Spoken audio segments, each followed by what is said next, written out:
Shalom. Ya, selamat pagi sidang yang dikasih mengasihi Kristus. Bersukacita di dalam Tuhan, ada waktu kembali kita bisa bersekutu bersama-sama untuk memuji dan memuliakan nama Tuhan. Terlebih lagi ketika kita diberi kesempatan berada di seputar kebenaran firman Tuhan. Saya menjemput sidang terkasih untuk bangkit berdiri sekali lagi. Mari kita membaca teks kebenaran firman Tuhan yang hendak kita renungkan. Terambil di dalam Mazmur nomor yang ke-68, Mazmur yang ke-68, bait yang ke-16 hingga yang ke-19. Mazmur nomor yang ke-68, bait yang ke-16 hingga yang ke-19. Saya membunyikan bait yang ke-16, yang terkasih membunyikan bait yang ke-17. Mari kita bergantian membunyikan bait per bait. Firman Tuhan berbunyi demikian. Gunung Allah, gunung Basan itu, gunung yang berpuncak banyak, gunung Basan itu.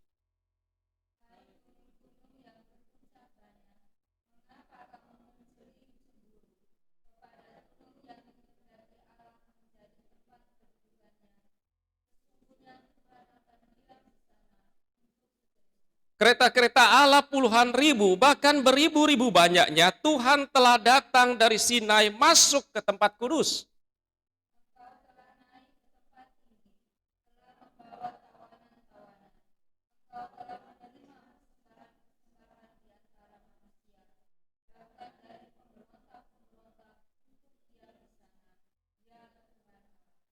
Amin. Dipersilahkan sidang terkasih untuk duduk.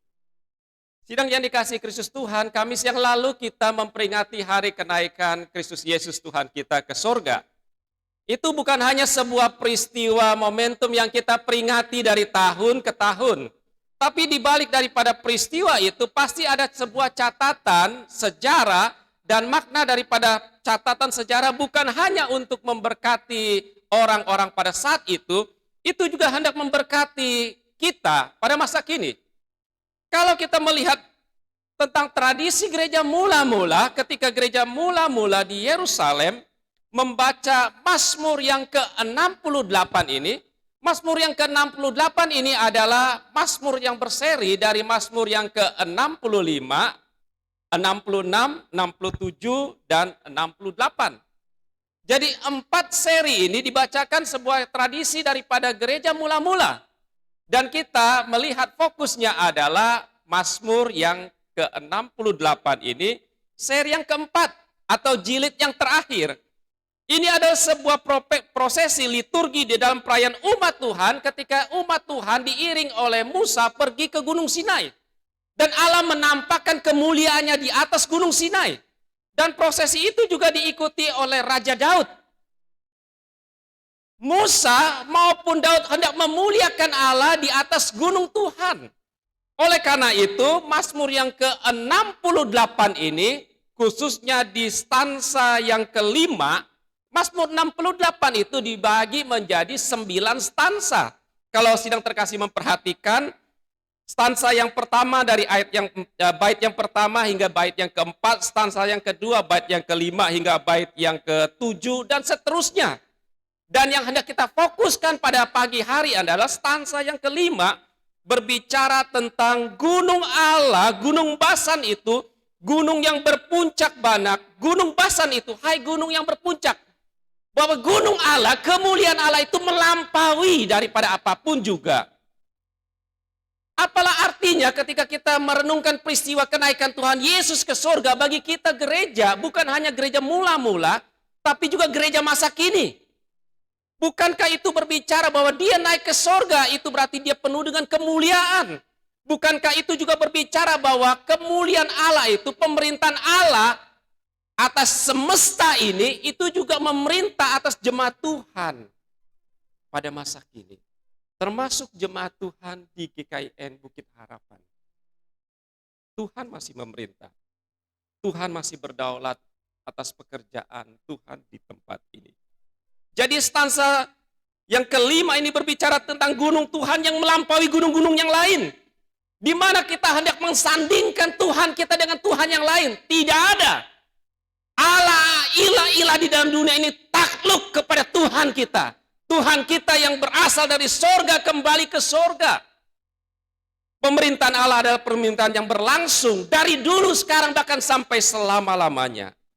Jadi kalau kita merenungkan stansa yang kelima di Mazmur yang ke-68 ini, ada beberapa hal yang hendak kita renungkan sidang yang dikasih Kristus Tuhan.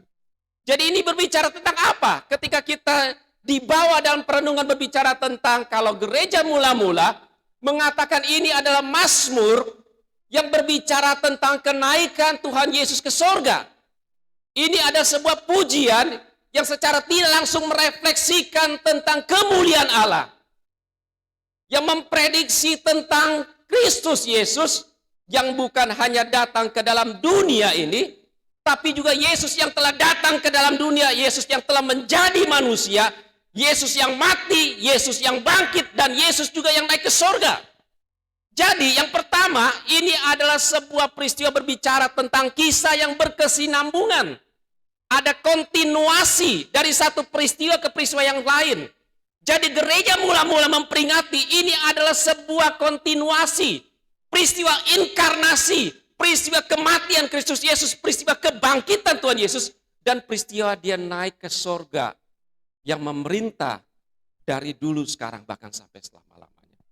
Oleh karena itu Mazmur yang ke-68 ketika diletakkan dalam sebuah peristiwa yang berkesinambungan, dan ini adalah sebuah kabar baik.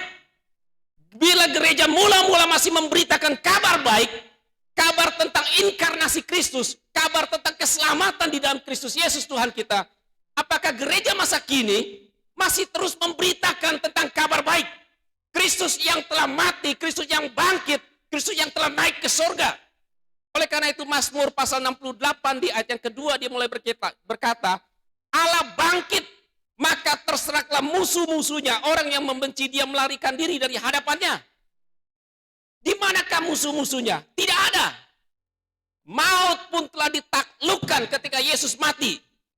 Oleh karena itu Yesus bukan hanya mati, tapi dia bangkit. Dan dia bukan hanya bangkit, dia naik ke surga.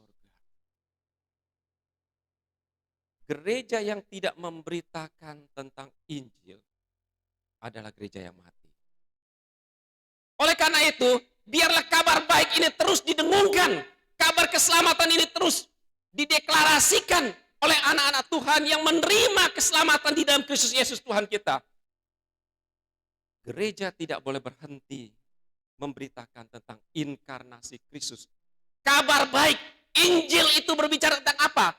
Injil itu berbicara tentang Kristus yang telah menjadi manusia, Kristus yang mati, Kristus yang bangkit, dan Kristus yang naik ke surga, memerintah dari dulu, sekarang, sampai selamanya. Sidang yang dikasih Kristus Tuhan, ada sebuah peristiwa yang sangat ironis ketika gereja sungguh-sungguh alpa untuk memberitakan kabar baik ini. Gereja mula-mula menggunakan Mazmur 65, 66, 67, dan 68 untuk memberitakan bahwa Kristus Yesus itu sungguh-sungguh sudah bangkit. Kalau sedang terkasih perhatikan dari Mazmur 65, ada sebuah kondisi berbicara tentang orang yang tidak berdaya. Perhatikan dari 65, Mazmur 65, engkau telah mendengarkan doa kepada mula datang semua yang hidup. Karena bersalah bagaimana bila mana pelanggaran-pelanggaran kami melebihi kekuatan kami. Ada kondisi di mana Mazmur 65 dikatakan itulah kondisi seluruh umat manusia. Dicengkram, dikuasai oleh kegelapan, tidak bisa dimerdekakan, tidak bisa diselamatkan. Kemudian Mazmur 66 mulai berbicara, keselamatan sungguh datang daripada Tuhan. Di Mazmur 66 dan seterusnya. Oleh karena itu sidang yang dikasih Kristus Tuhan, mari kita melihat bahwa Mazmur ini adalah sebuah Mazmur yang berkesinambungan hingga yang ke-68 ini, di standar yang kelima, hendak mendeklarasikan tentang Kristus Yesus yang telah bangkit. Dan dia yang telah bangkit telah menaklukkan dosa dan maut.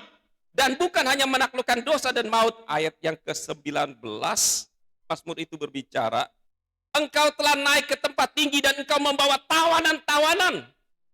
Lihat Bapak Ibu, bukankah itu adalah sebuah kondisi yang dialami oleh sidang terkasih dan saya? Kondisi yang dialami oleh dunia ini yang ditawan, dikuasai. oleh dosa. Siapa yang dapat memerdekakan kita? Siapa yang dapat menyelamatkan kita dari belenggu dosa yang menggiring kita kepada kebinasaan? Tidak lain dan tidak bukan adalah Kristus Yesus yang telah mati, bangkit, dan naik. Beritakanlah kabar baik ini.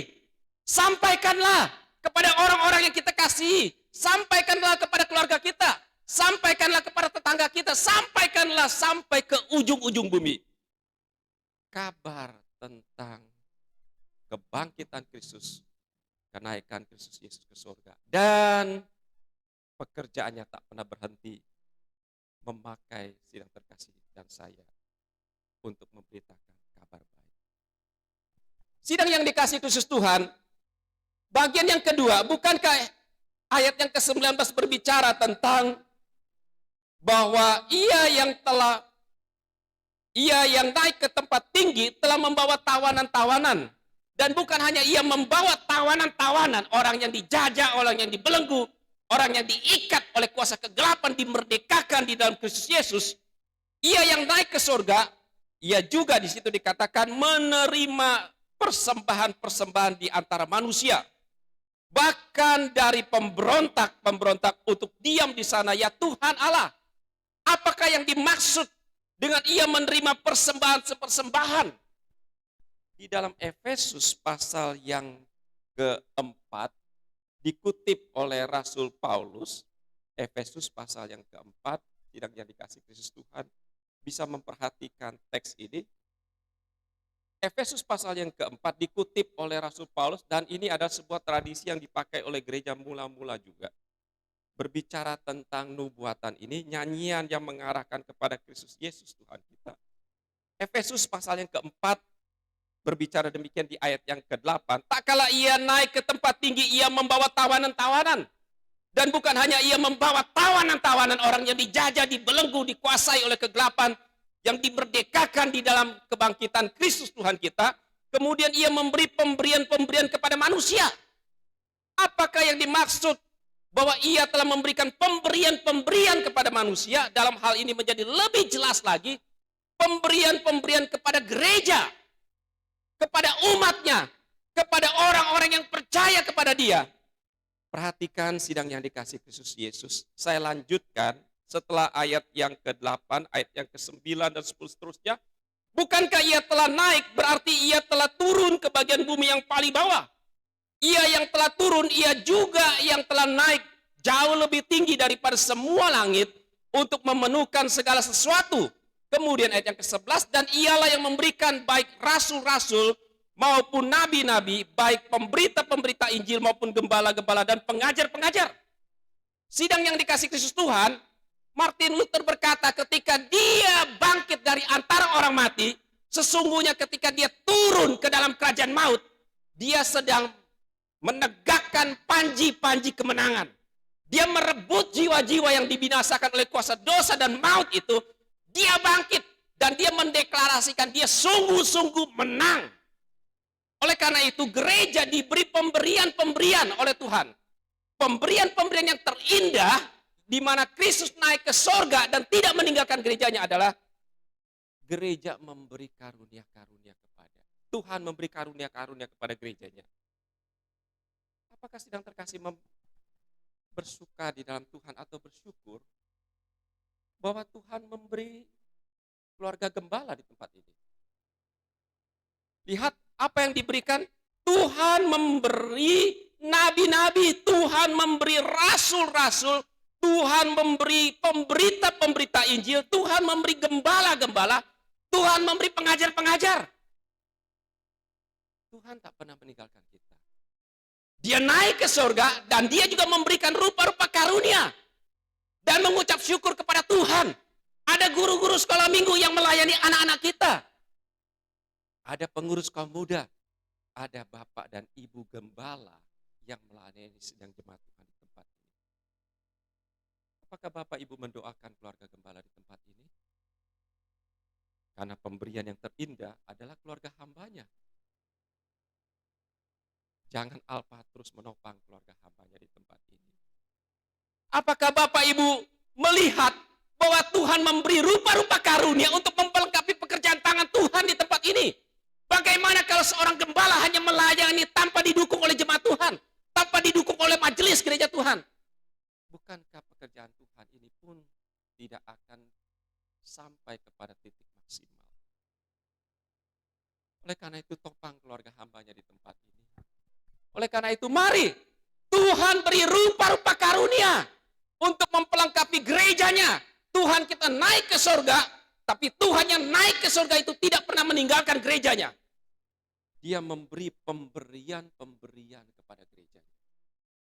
Dia memberi rasul-rasul, dia memberi nabi-nabi, dia memberi pemberita-pemberita Injil, dia memberi gembala-gembala untuk melayani. Bersyukur di dalam Tuhan. Sampai kapan?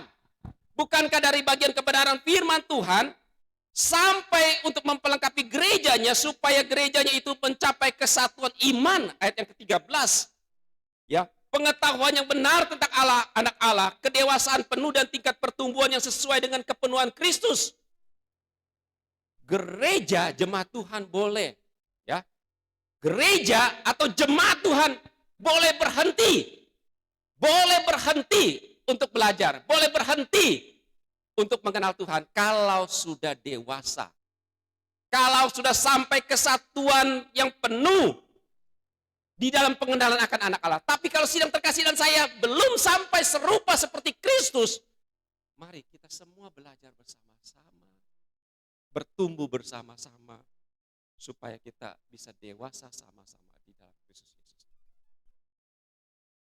Oleh karena itu sidang yang dikasihi Kristus Tuhan, Allah yang tidak nampak, Tuhan yang telah naik ke sorga itu, bukti konkret bahwa dia mengasihi kita itu melalui siapa? Ada dua orang oma. Satu orang oma, dia merasa bahwa hari-hari yang dijalani itu sudah seperti berada di ambang maut. Dia merasa tidak ada yang peduli, tidak ada seorang pun yang memperhatikan dia. Oma ini putus asa, dia berkata, saya berdoa kepada Tuhan, seolah-olah Tuhan tidak dengar doa saya. Tuhan tidak menjawab doa saya. Lalu oma yang satu mulai berkata, coba engkau berdoa kepada Tuhanmu dan meminta Tuhan menjamah mengulurkan tangannya. Lalu oma yang ini yang kecewa dan mulai sedih ini dia berkata, Tuhan, saya merasa tidak punya apa-apa Tuhan. Tuhan, engkau seperti tidak mendengar doa saya, engkau tidak menjamah saya. Tuhan, tolong saya supaya saya merasakan kasih-Mu, saya merasakan jamahan-Mu. Tiba-tiba dia merasa ada seseorang yang menjamah dia. Tapi dia merasa bahwa tangan ini bukan tangan yang asing. Tangan yang dia kenal yang menjamah dia. Dia mulai membuka mata dan dia melihat, loh ini adalah tangan temannya. Oma yang lain. Lalu oma ini mulai berkata, apakah Tuhan menjawab doa melalui orang lain?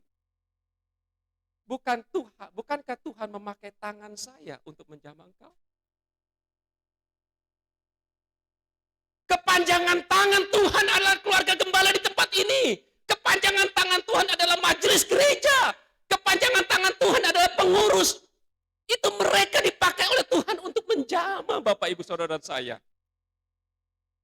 Tuhan kasih pemberian-pemberian kepada gerejanya. Oleh karena itu, masakan sidang terkasih tidak merasakan belas kasihan yang diulurkan, yang diekspresikan dari hati yang mengasihi jemaat Tuhan melalui keluarga hambanya, melalui majelis gereja? Pasti sidang terkasih alami. Oleh karena itu, ini adalah sebuah perwujudan yang konkret, ini adalah sebuah konkresi. Karena Allah yang naik ke surga, Yesus yang telah naik ke surga, membuktikan bahwa dia sungguh-sungguh bertindak.